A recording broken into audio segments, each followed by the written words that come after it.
CCBG 5-এর বিষয় প্রাগাধুনিক বাংলা সাহিত্য। 2025-এ যারা আন্ডার গ্র্যাজুয়েট ডিগ্রি প্রোগ্রামে সেকেন্ড ইয়ারের পরীক্ষা দেবেন তারা অবশ্যই ভিডিওটি দেখে প্রশ্নের উত্তরগুলিকে টার্ম এন্ড এক্সামিনেশনের জন্য তৈরি করে রাখুন।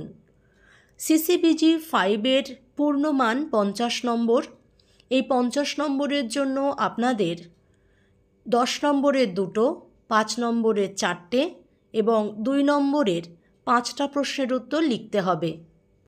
অর্থাৎ বড়, মাঝারি এবং ছোট প্রশ্ন মিলিয়ে আপনাদের মোট 11টা প্রশ্নের উত্তর লিখতে হবে। এইবার দেখে নিন 5 নম্বর এবং 10 নম্বরের জন্য গুরুত্বপূর্ণ কিছু প্রশ্ন। প্রথমে রয়েছে, কৃত্তিবাসী রামায়ণের অরণ্যকাণ্ডের কাহিনী অনুসারে শূর্পণখার পরিচয় দিন।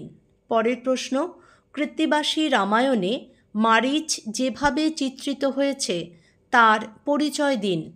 3 নম্বর প্রশ্ন, কলিযুগ সর্বধর্ম হরি সংকীর্তন স্বপ্রকাশিলেন শ্রী চৈতন্য নারায়ণ, ব্যাখ্যা করুন। 4 নম্বর প্রশ্ন, রূপ লাগি আখি ঝুরে গুণে মন ভোর, প্রতি অঙ্গ লাগি কান্দে প্রতি অঙ্গ মোর, তাৎপর্য ব্যাখ্যা করুন। 5 নম্বর, বৃন্দাবন দাসের চৈতন্য ভাগবত গ্রন্থের নামকরণ সম্পর্কিত যে তথ্য পাওয়া যায় তা নিজের ভাষায় লিখুন। পরের প্রশ্ন, আপনা মাংসে হরিণা বৈরী কার লেখা, কত সংখ্যক পদ, পদটির গূঢ়ার্থ ব্যাখ্যা করুন।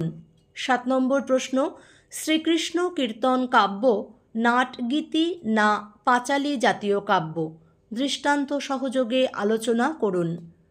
পরের প্রশ্ন, শাক্ত সাহিত্যের ওপর বৈষ্ণব সাহিত্যের প্রভাব ছিল কি না লিখুন। 9 নম্বর, সহজিয়া দর্শন অনুসারে স্বরূপ বিহনে রূপের জনম পদটি আলোচনা করুন। পরের প্রশ্ন, না জানি কতেক মধু শ্যাম নামে আছে গো, বদন ছাড়িতে নাহি পারে, জপিতে জপিতে নাম অবশ করিল গো, কেমনে পাইব সই তারে, কার লেখা, কোন পর্যায়ের পদ, ব্যাখ্যা করুন। পরের প্রশ্ন, চর্যাপদের প্রথম সংখ্যক পদটির রচয়িতাকে, পদটির বাচ্যার্থ ও রূপকার্থ আলোচনা করুন। পরের প্রশ্ন, এ সখী হামারি দুঃখের নাহি ওর, পদটিকে মাথুর না বিরহ কোন পর্যায়ের অন্তর্ভুক্ত করা উচিত বলে মনে করেন, যুক্তিসহ লিখুন। পরের প্রশ্ন, কমলাকান্তের ভক্তের আকুতি পর্যায়ের পাঠ্য পদটির তাৎপর্য ব্যাখ্যা করুন। কৃত্তিবাসী রামায়ণের রাবণ চরিত্রটির পরিচয় দিন। আগমনী ও বিজয়া গানের আবেদনের তুলনামূলক আলোচনা করুন। 6 নম্বর প্রশ্ন, অরণ্যকাণ্ড অবলম্বনে সীতা চরিত্রটি সম্পর্কে আলোচনা করুন। 7 নম্বর প্রশ্ন, বর্ষাভিসারে যাওয়ার জন্য রাধা কিভাবে প্রস্তুত হচ্ছেন কণ্টকগারী কমল সম পদতল পদটি অবলম্বনে আলোচনা করুন।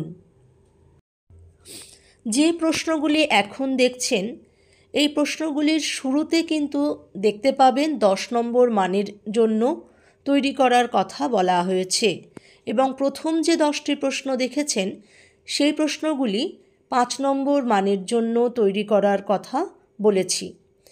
আমি আমার মতো করে প্রশ্নগুলির নম্বর নির্ধারণ করেছি। এই নির্ধারণের বিপরীতও কিন্তু হতে পারে, অর্থাৎ 5 নম্বরের প্রশ্ন 10 নম্বরে এবং 10 নম্বরের প্রশ্ন 5 নম্বর মানের জন্য আসতেই পারে। আপনারা সব প্রশ্নের উত্তরগুলিকেই এমনভাবে তৈরি করে রাখুন যাতে যত নম্বরের জন্যই উত্তর লিখতে দিক না কেন আপনারা সঠিকভাবে প্রশ্নের উত্তরগুলিকে লিখে আসতে পারেন। পরের প্রশ্ন, চর্যাপদের পাঠ্য পদগুলিতে গুরুর ভূমিকা যেভাবে বিবৃত হয়েছে তা উপযুক্ত দৃষ্টান্ত সহ ব্যাখ্যা করুন। 9 নম্বর প্রশ্ন, বহির্মুখী রাধা কিভাবে ক্রমে ক্রমে কৃষ্ণমুখী হয়ে উঠেছেন রাধাবিরহ অবলম্বনে তার পরিচয় দিন। শেষ প্রশ্ন, চৈতন্য জীবনের যে সকল অলৌকিক ঘটনা চৈতন্য ভাগবত গ্রন্থে আলোচিত হয়েছে তা বিশদে লিখুন।